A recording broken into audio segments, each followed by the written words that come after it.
Oi, gente, chegou a hora do nosso bate-papo. Passei de 50.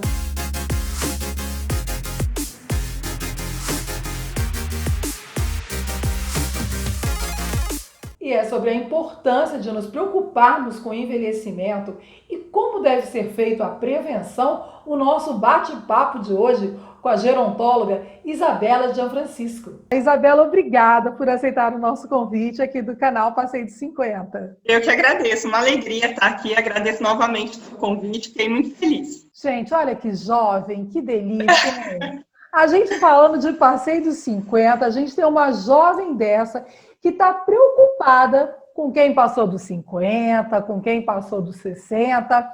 Então vamos lá, Isabela, como diz o outro, vamos começar do começo.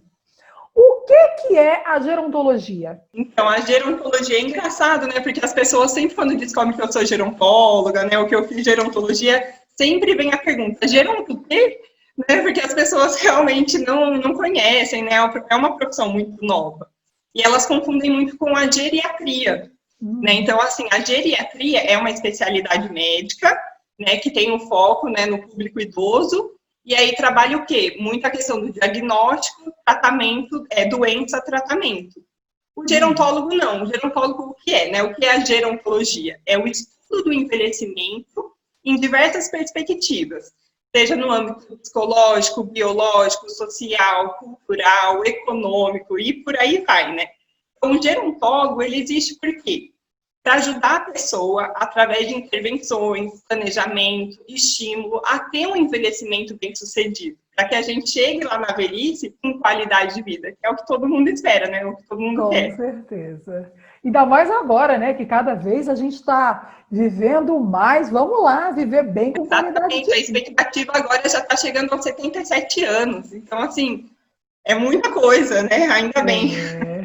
Ai, que delícia saber que uma jovem tão linda resolveu trabalhar nessa área. E, na verdade, é uma área um pouco complicada, né? Porque quando a gente começa a ficar... Esses dias eu estava aqui conversando com uma terapeuta e falei para ela, é verdade que ao longo dos anos a gente vai adquirindo manias? Ela falou, é verdade. É verdade. E é verdade mesmo. É tão engraçado que vocês falam muito da ficar velho e da velhice. Quer dizer, ser velho e ficar e a velhice tem uma diferença aí no meio do caminho, não tem? Tem. As pessoas confundem bastante o termo, né? A questão do envelhecimento, velhice. Normalmente as pessoas acham que são a mesma coisa, ou que só quem é velho que envelhece. Na verdade, não, né? Todos nós estamos no processo do envelhecimento. O envelhecimento é um processo natural, contínuo, então, que acontece desde quando a gente é gerado. Então, assim, um bebê recém-nascido está envelhecendo, um adolescente está envelhecendo, eu estou envelhecendo, você, um idoso de 70 anos. Então, assim, está todo mundo no mesmo barco, todo mundo está envelhecendo. E é legal que as pessoas, elas sempre pensam, você, gerontólogo, então você tem uma fórmula mágica para barrar o envelhecimento. Infelizmente, não, né? A gente só barra o envelhecimento com a morte, não tem como a gente impedir, deixar de passar por esse processo. E a velhice é uma etapa de vida, né, específica. Aqui no Brasil começa aos 60 anos. Então, todo mundo, né, que for fazer 60 anos agora é idoso. A gente pode não barrar, mas com a ajuda de vocês, gerontólogos, a gente tem uma qualidade de vida melhor e a gente chega à velhice melhor. Como é que a gente vai passando por esse processo? Fala pra gente, dá um pouco de dica. Eu sei que é complicado, meia hora, a gente não consegue falar tudo, mas eu já vou contar uma coisa para vocês. Vocês sabem que a Isabela trabalha com a Gabriela. E aí, as duas vão conversar com a gente. Essa semana, hoje, a gente fala com a Isabela. E na semana que vem, a gente fala com a Gabriela. Então, o que a gente não conseguir falar hoje, a gente fala semana que vem. Mas vamos tentar falar o máximo possível. Vamos lá. Dá pra gente umas dicas aí de qualidade de vida para a gente envelhecer bem, hein? Então, a palavra-chave que o gerontólogo adora, né, é a questão da prevenção. Se fala pouco em prevenção, né? A gente costuma se preocupar quando as coisas já estão acontecendo, né? Então, quando a gente já é diagnosticado com alguma doença, né, quando a gente começa a ter alguns esquecimentos, né, recorrentes, aí a gente começa a ficar preocupado. Mas, na verdade, a gente precisa cuidar da nossa saúde sempre, né? Durante esse processo do envelhecimento, para a gente chegar na velhice bem, a gente precisa estar cuidando. A gente sempre escuta, né, nas nossas palestras, ai, cheguei aqui na velhice, agora tudo dói, agora apareceu um monte de doença. Mas não, na verdade a pergunta tem que ser assim, como você viveu até chegar na velhice? Então não é que chega na velhice e tudo dói, tudo começa a aparecer. Não, mas como que a gente chegou na velhice? A velhice é um reflexo de tudo que a gente viveu. Então a palavra-chave é prevenção. E aí eu e a Gabriela, né, a gente costuma dizer nas nossas palestras que existem 5 pilares para a gente ter uma qualidade de vida, um envelhecimento bem-sucedido. E quais são eles? Então, primeiro de tudo, é uma alimentação saudável. Então, assim, isso é muito importante, né? Uma alimentação rica em nutrientes, verdura, legumes, frutas, isso é muito importante. Segundo pilar, exercício físico. As pessoas fogem do exercício físico, mas ele é de extrema importância, né? Para a gente ganhar força, para deixar nosso corpo sempre ativo, é muito importante. O terceiro é o sono, né? Ter uma qualidade do sono, né? Isso que é importante. Às vezes não é nem a questão do quanto a gente dorme, mas como a gente dorme, a qualidade, né? Então é importante que a gente realmente desligue tudo, que a gente relaxe, que o nosso corpo descanse. O quarto pilar é a socialização. Isso é muito importante também, a gente estar em contato com outras pessoas, a gente ouvir experiências, poder contar as nossas experiências. E é engraçado, né, que a tecnologia hoje, né, ela é muito importante. Hoje, no meio dessa pandemia, assim, ela está sendo crucial. Ela realmente nos aproxima, então a gente está tendo aqui a oportunidade de estar conversando, né, a gente aproxima do mundo, mas ao mesmo tempo eu vejo que ela distancia a gente algumas vezes, né? Então, diversos momentos eu vejo, no restaurante tá as pessoas reunidas, e aí vão lá, né, cada um com seu celular. Então, assim, a gente não aproveita esses momentos, eles são muito importantes, né, e fazer aquilo que a gente gosta, né, que nos dá prazer, seja lá o que for, ler um livro, fazer algum esporte, viajar. Então, assim, a gente precisa fazer atividades que nos fazem bem, né, isso gera muito bem-estar. E o quinto, não menos... pode falar. Beleza. Não, vai para o quinto, porque eu já estou aqui com a minha próxima pergunta. E o quinto pilar é a estimulação cognitiva. Então, assim, a gente fala muito do corpo e esquece de falar da mente.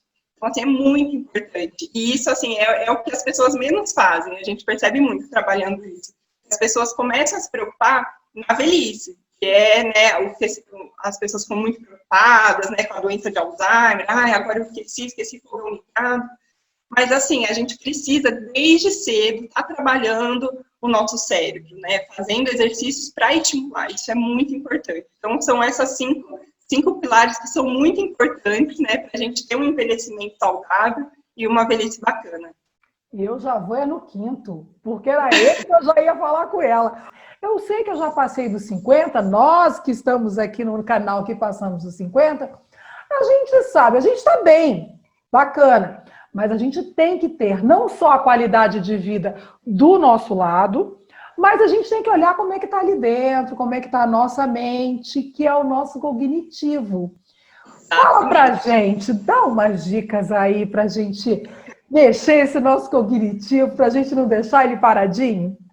Então, isso é muito importante, porque, assim, na verdade, a gente está envelhecendo, então, a todo momento, né? Mas as alterações começam a pegar mesmo a partir ali da terceira década. Então, a partir dos 30 anos, estou chegando lá, né? Algumas coisas já começam a mudar, né? Algumas alterações já começam a acontecer. Inclusive no próprio cérebro, né? A gente anda um pouco mais esquecido. Então, assim, então é muito importante. Não é realmente chegar lá na frente que o problema já está instalado. A gente precisa olhar antes, começar a se cuidar antes. E o cérebro, assim, é muito importante, da mesma forma com o corpo, né, que precisa de exercício para ser estimulado, para ganhar força, o cérebro também. Então, hoje existem milhares de exercícios, instituições mesmo, clínicas, que oferecem a estimulação cognitiva, né, lá no meu espaço mesmo a gente oferece esse treino de memória, que a gente chama, e são várias atividades para estimular o nosso cérebro. Muitas pessoas usam o passa-palavras, né? Tem outro também, que é muito comum em jornal, é palavra cruzada e o caça-palavras. As pessoas utilizam muito disso, e é ótimo, tem um sudoku. Então, assim, exercícios assim, a estimular mesmo a nossa mente. Só que a gente também não pode só fazer isso, né? Eu conheço muitos idosos que eles só ficam ali na caça-palavras, no caça-palavras. Tudo bem que é bom, mas tem mais coisa, né? Tem mais coisa, a gente precisa estimular outras coisas, a memória de curto prazo, de longo prazo, e tem muitos exercícios que é importante a gente fazer. Então, assim, sempre fazer listas. Eu gosto muito de passar exercícios de lista para os meus idosos. Então, assim, coisas que eu posso comprar no mercado com a letra A. O que tem no shopping com a letra C. Sabe? Coisas assim, essas listas são muito importantes, né, para a questão da evocação, né? O que é evocação? É aquela dificuldade, a gente sempre fica assim, como é que era aquela palavra mesmo? Sabe, a palavra está na ponta da língua e não vem a palavra. Então, exercícios de listas, assim, são muito importantes para a evocação, né? E tudo isso vai trabalhando o nosso cérebro, né? Então, assim, exercícios, assim, cotidianos mesmo, um por dia, vai fazendo de pouquinho até criar gosto pela coisa, é muito importante. Fala uma coisa, você falou, eu fiquei pensando aqui, aquela hora que você fala assim, eu estou fazendo a minha lista de compras, como é mesmo o nome daquele negócio? Aquele coisinha amarelo, aquele condimento, como é? Tá, aí você coloca outro nome, daqui a pouco você fala mostarda, aí você vai lá, mostarda. Isso. O que é melhor? A gente forçar para lembrar, ou a gente deixar passar, não, esqueci, pronto, acabou. O que é melhor? Dar aquela forçada, sabe? Que você fica assim, não, gente, como assim? Eu não lembro. Como é o nome do negócio? Pera. E aí, até lembrar, isso é melhor? Com certeza. É muito melhor a gente estimular o cérebro a lembrar, porque ele vai estar fazendo força, né? Ele vai estar estimulando até que a gente lembra da palavra desejada. Então, é muito importante. Lógico que hoje existem algumas estratégias, né, que nos ajudam. Ela é importante, inclusive o celular, né, nos ajuda com a agenda e tudo, né, às vezes tem a agenda preenchida, mas ao mesmo tempo o cérebro deixa de trabalhar um pouquinho, né, porque se a gente tem ali sempre uma ferramenta que nos ajuda a lembrar, o cérebro não trabalha. Então é muito importante sim a gente nos esforçar, sempre estar lembrando aquilo que a gente não consegue lembrar, né, nem que fique ali o dia todo matutando, mas é importante sim. Olha como as coisas mudam, né, gente? Há muitos anos, mas eu tô falando aí, vai, de 25 anos. Qual que é a idade dessa menina linda?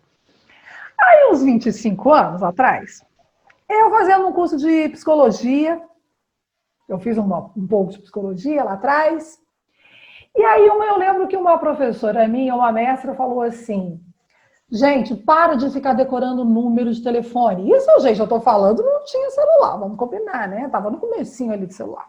Para de ficar decorando número, gente. Anota tudo, porque vocês ficam usando, aí ela ainda brincou, o HD do cérebro. E hoje a gente vê que ela estava equivocada, né? Não é bem assim. Hoje a gente não sabe, às vezes, nem o nosso próprio número, né? Porque a gente não usa, tudo ali está na agenda do celular. E a gente acaba não lembrando mais mesmo. Assim, poucos números eu tenho gravado. E isso é muito ruim. Antigamente, você sabia o telefone de todo mundo, né? Era necessário. Hoje já não mais. Agora, por ser uma prática relativamente nova, a gerontologia, pelo menos nova para o conhecimento de todos nós, né? Por isso que eu fiz muita questão de chamá-las aqui e por isso que as duas vão conversar com a gente. As pessoas que procuram vocês, os pacientes de vocês, eles já estão mais velhos, já passaram dos 50 e estão realmente precisando daquele momento, ou você já está começando a perceber que as pessoas estão tendo esse cuidado de procurar antes? Isso é uma pergunta muito interessante, porque a maioria, né, dos nossos clientes são idosos mesmo, né, principalmente a família, né, que vem a necessidade, nos procuram. Assim, a nossa vontade, nosso desejo sempre foi que, assim, todas as idades procurassem a gente, né, então, assim, desde os 30 anos até os 80, porque é muito importante a gente falar nisso, né, a prevenção. Mas a maioria, de longe, assim, são os idosos, mas, por incrível que pareça, teve 3 clientes nossas, mulheres de 40 anos, que nos procuraram justamente para pensar nessas questões cognitivas. Então, assim, foi muito legal, assim, e de perceber a necessidade mesmo, assim, né, de que, eu preciso, eu estou sentindo porque hoje a gente tem a vida muito corrida, né? Então, o mercado de trabalho, às vezes, nos sufoca mesmo e a cabeça fica perdida, né? Então, a gente não dá a devida atenção a algumas coisas. E aí, essas mulheres perceberam isso, né? Foram atrás, muito positivo.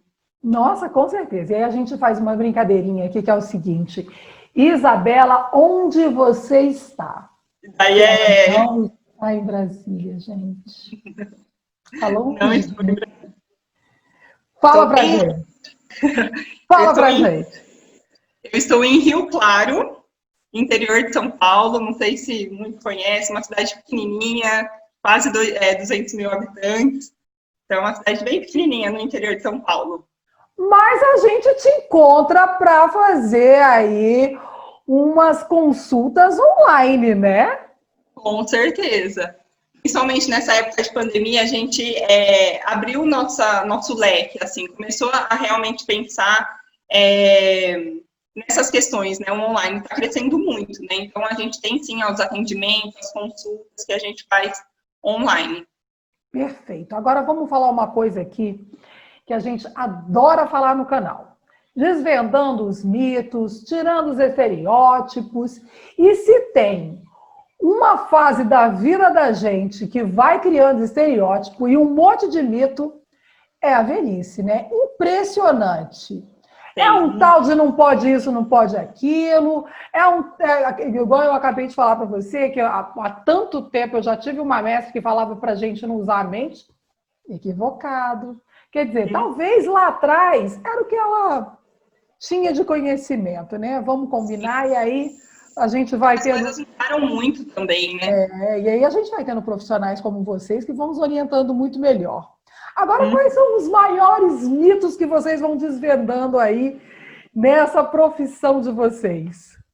Então, o maior deles, assim, que a gente enfrenta, assim, a gente percebe muito lá no nosso espaço, quando a gente faz a palestra e alguns cursos, as pessoas, elas têm muita resistência do envelhecer mesmo, né? Eu não quero chegar na velhice, né? Daí tem sempre aquela coisa, não quero falar a minha idade, chega nos 30, nos 40, bate aquela depressão, né? Então, a gente percebe que tem realmente uma resistência muito grande. E a gente vai percebendo, né, que isso acontece porque, desde quando a gente é pequeno, né, foi sendo construído, né, um estereótipo, né, que envelhecer é ruim, que ficar velho é ruim.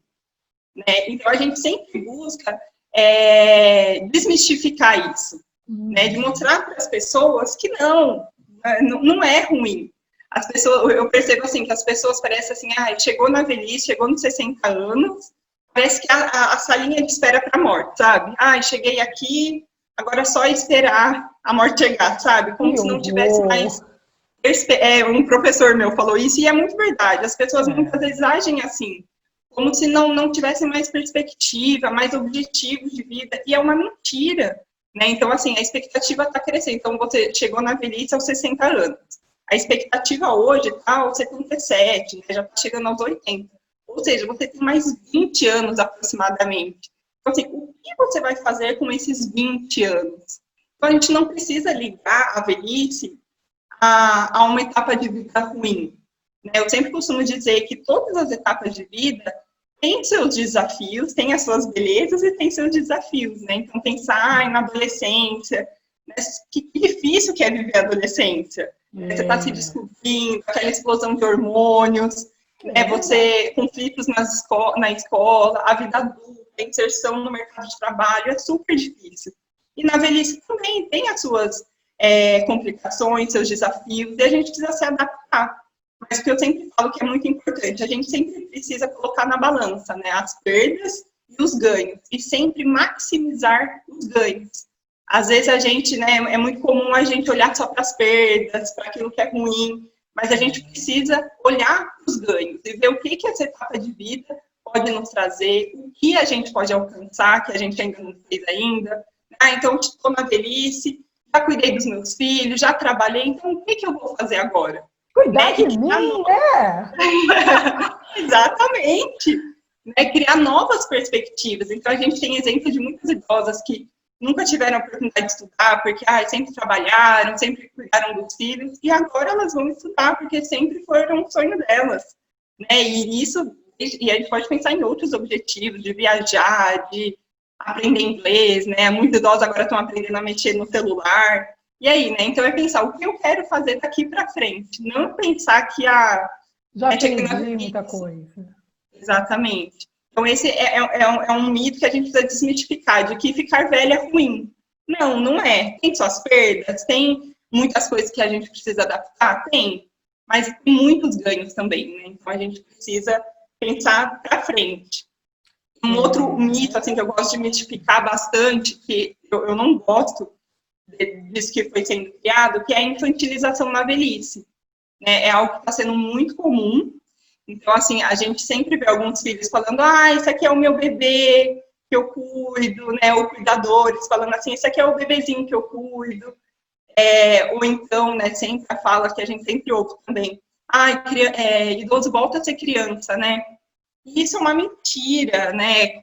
Eu imagino um senhor de 80 anos que viveu toda a sua vida, trabalhou, sustentou uma família, casou, teve filhos. Como que a gente fala que esse idoso volta a ser criança? Como se a gente pegasse toda a vida que ele viveu e anulasse, jogasse fora. Né? Então, assim, existem tratos que são similares ao de criança. Então, assim, tem alguns idosos que vão precisar fazer uso de uma fralda, que precisam de ajuda para se alimentar, mas eles não podem ser comparados a uma criança. Uma criança usa fralda porque ela não sabe ir ao banheiro. Um idoso, ele precisa usar fralda porque alguma coisa aconteceu ali naquela etapa de vida dele que ele precisa disso, né? Seja alguma doença, alguma demência, alguma fratura, né? Então, a gente nunca pode falar que um idoso voltou a ser criança, né? Então, assim, é muito importante a gente pensar como a gente gostaria de ser tratado na velhice. Eu tenho horror que as pessoas me apresentem como uma bebezinha, uma idosa fofinha, né? Ou que fale que eu voltei a ser criança. Então, assim, se eu não gosto, eu também não vou falar. Então, assim, isso é muito importante da gente desmitificar mesmo, assim, essa infantilização na velhice.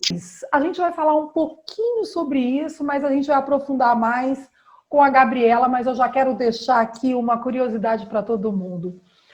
Quando a gente fala do Alzheimer, que parece que ele vem assolando mais porque as pessoas estão ficando... É engraçado que a gente fala, a gente está vendo mais pessoas com Alzheimer. É porque a nossa perspectiva de vida aumentou e a gente está tendo mais pessoas idosas, a gente está tendo mais velhos. Não é isso mesmo?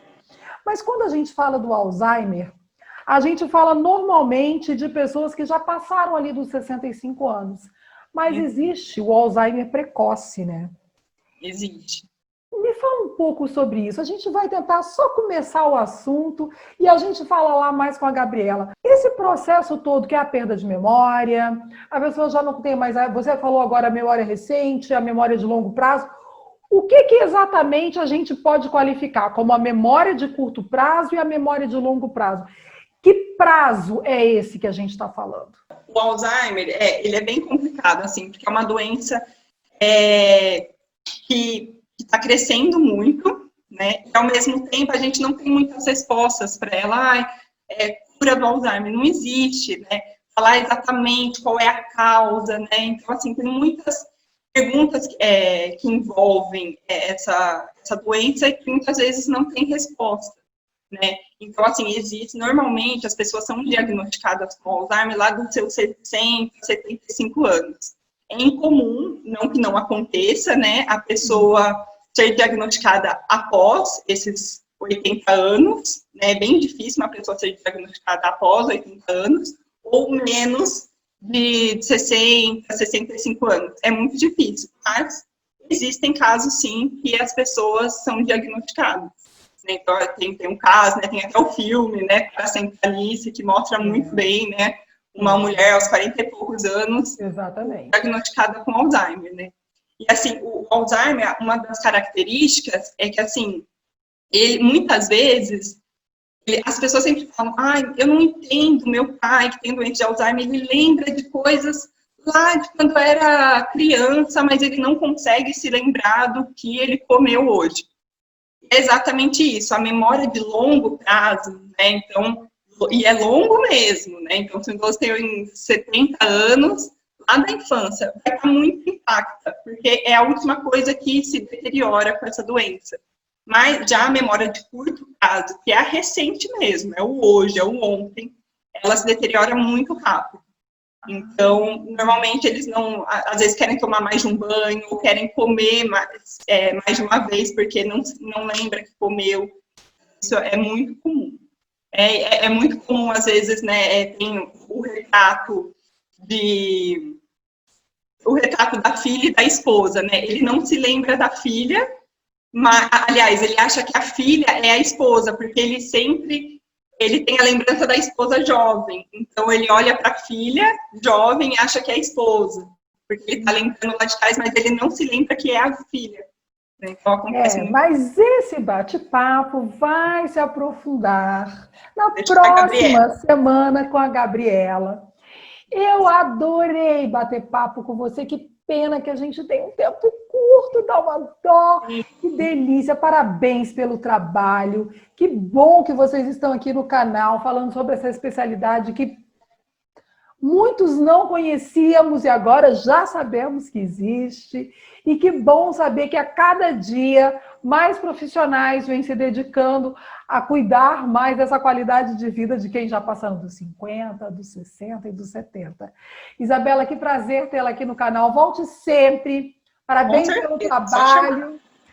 E vamos colocar aqui o endereço da Isabela, que é para a gente poder conversar com ela online, para vocês poderem fazer consultas, perguntas. Com certeza ela vai estar aberta a tudo isso. Com certeza. Eu agradeço e parabenizo muito o canal por trazer esses conteúdos. É realmente muito importante a gente falar sobre isso, qualidade de vida, prevenção. Então, agradeço muito esse convite e parabenizo também. Muito obrigada. Um beijo, e é o que a gente fala. Nós que já passamos os 50, estamos aqui tentando passar bem. E quem não passou, conversa com essas moças também. Daqui a pouco, semana que vem, a gente vai ter a Gabriela aqui com a gente. Vocês vão ver tanto que é importante a gente se preocupar com isso. Assim como a Isabela já deixou tirou todos esses monstrinhos da nossa cabeça. Um beijo, querida. Volte sempre. Um beijo. Tchau, tchau. Viram, né, gente? Atenção à memória, hein? Vamos treinar a nossa memória. E se você ainda não está inscrito no canal, faça isso agora. Se inscreva e convide todo mundo para vir junto com a gente para curtir os nossos bate-papos de segunda a sexta-feira, sempre depois das 6 horas da tarde. Você também me encontra nas redes sociais, no Instagram, @Madeleine Machado. E semana que vem a gente vai ter um novo bate-papo com a gerontóloga Gabriela. Dessa vez nós vamos falar sobre a doença de Alzheimer. Não perca! Um beijo, gente! Até amanhã!